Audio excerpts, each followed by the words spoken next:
Kavya designs వేస్తూ ఉంటుంది. "ఏంటబ్బా! డిజైన్స్ అవసరం లేదు కదా! నువ్వెందుకు డిజైన్స్ వేస్తున్నావంటే" "లేదండి, నేను మీతో పాటు ఆఫీస్‌కొచ్చి డిజైనర్‌గా జాబ్ చేయాలనుకుంటున్నానంటే" "అంతకుముందు ఆఫర్ చేస్తే వద్దన్నావు కదా! మళ్ళీ ఇప్పుడెందుకు వస్తానంటున్నావు? ఏం బుద్ధి పుట్టిందో" అని అంటూ ఉంటాడు. ఆ మాటలకి "లేదండి, ఇంట్లో చూస్తున్నారు కదా! ఏదో గొడవలు జరుగుతూనే ఉంటున్నాయి. అదేదో మీతో వస్తే కొంచెం ప్రశాంతంగా ఉండొచ్చు.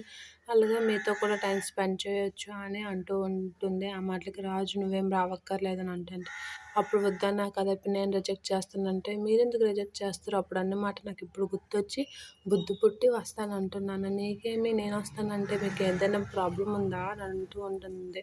ఆ మాటలకి "నాకేం ప్రాబ్లమ్ ఉంది? నాకేం లేదు" అని అంటూ ఉంటాడు. ఆ మాటలకి రాజు అయితే "అమ్మో! ఇదిగో నువ్వొస్తే నేను శ్వేతని కలవడం అవ్వదు. నేనెక్కడికి వెళ్ళినా దీనికి తెలిసిపోతుంది. ఇప్పుడేం చేయాలి? వద్దంటే ఒక బాధ, రమ్మంటే ఒక బాధ" అని చెప్పేసి ఆలోచిస్తూ ఉంటాడు. రాజు ఆలోచించడం చూసి కావ్య అయితే పాపం అడ్డంగా దొరికిపోయారని కూడా బాధపడుతూ ఉన్నారని అంటూ ఉంటుంది. ఏం చేస్తాం మరి, రాక తప్పదు అని ఆలోచిస్తూ రాజు అయితే రా అని చెప్పేసి అనుకుని నిద్రపోతూ ఉంటాడు.